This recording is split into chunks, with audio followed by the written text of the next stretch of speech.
Hi guys, I just wanted to make a very quick haul video. It's actually all perfumes.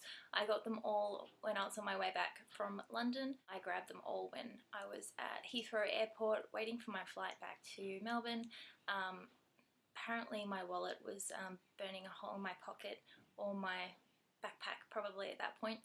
I ended up splurging and buying a whole bunch of perfumes I'd been thinking about buying for quite a while, so it wasn't really, I suppose it wasn't spur of the moment. It was more that they were very cheap in comparison to what they'd be when I got back to Australia, and I'd been thinking about them for a long time. So there's 4 of them, and I got all 4 of them, and also a palette from Bobbi Brown for just over 300 Australian dollars, which is pretty good considering I probably would normally pay at least $100 for each of the perfumes. So that's $100 saved already, not including the palette. Anyway, I sort of sound like I'm justifying it, which I probably am to myself a little bit.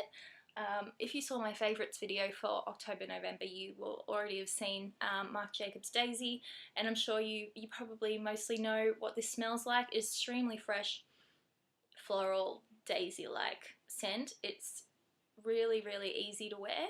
I don't think you could well, I'm sure you could, but it's hard to overdo it because it's just such a fresh smell. I don't think you're really going to offend anyone if you wear this, and it's just so summery, and seeing it's almost, well, tomorrow it's going to be summer in Australia. This is going to be, I think, the perfect scent for summer, and I'm very excited about it. Next is a perfume that I smelt for the first time in February this year, and it's usually really, really expensive, like at least $200. So I hadn't bought it I hadn't bought it until now, so I finally bit the bullet, and it is Chanel's Chance.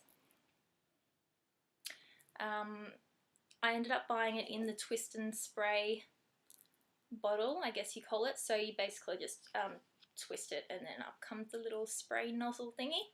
And it also comes with 2 extra refills in the packet, I think. I'm hoping. I haven't checked, but yes, there they are. So that's the size of each bottle, 20 mils each, so 60 mils all up. I think I got, yep, so this is the Eau de Toilette.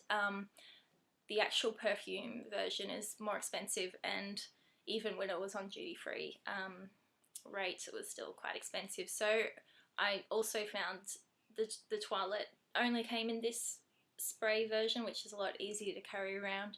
To be honest, there wasn't that much difference to me in the scents between the two, so I went for the cheaper and the easier, more compact version. I'm really, really bad at describing scents, so I don't even know if I want to try describing what Chanel Chance smells like.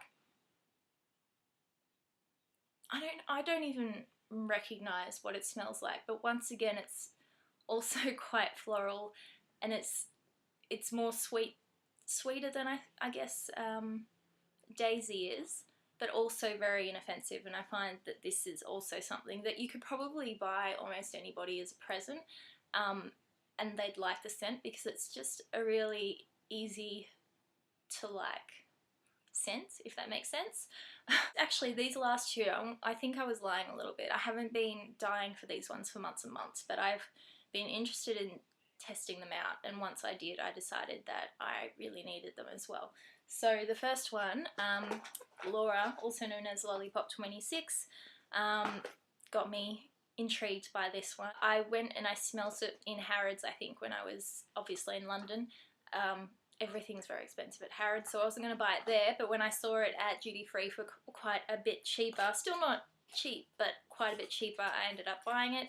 I actually haven't used it at all since I've been back in Australia, because to me, it's either a nighttime or a winter fragrance, so I probably won't get much use out of this until I start going out more, or until winter.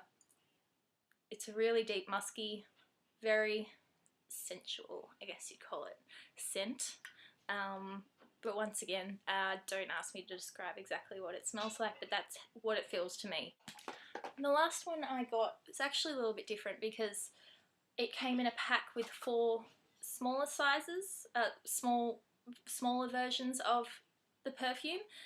So I decided I'd get that because I don't really get through a whole bottle of perfume, certainly not for a couple of years at least, and I thought seeing this is actually a very, I guess, a universal scent for females, I thought it would be good to give people as Christmas presents. So I bought the pack that had 4 in it, and it is Viktor Rolf's Flowerbomb. So there's a little box, there's the little thing of perfume, and it's the it is the Eau de Parfum, and it was around £30, I think, at the airport, so I'm not sure how much it normally retails for. I haven't actually seen the 4-pack of it again, but I thought that was a really good idea because I know that I'll definitely give one probably to my boss. I'll give one probably to one of my younger cousins. I don't know who I'll give the 3rd one to. Maybe I'll keep it for myself as a backup. But just saying that, I mean, my boss is in her 30s. My youngest cousins are in their late teens. So obviously just saying that shows that it's quite, I obviously think it's quite universal. It's very sweet, but it's not sickly sweet. And once again, floral. Obviously that's what I kind of like. But I think it's not too young, but it's also definitely not for someone too old, I guess. It doesn't have that old sort of grandma smell at all. Anyway, those are the fragrances that I've purchased, and they've certainly built up my collection quite a bit because I don't have that many perfumes, and I don't think I should buy any more for quite a while. But anyway, I'll talk to you guys later.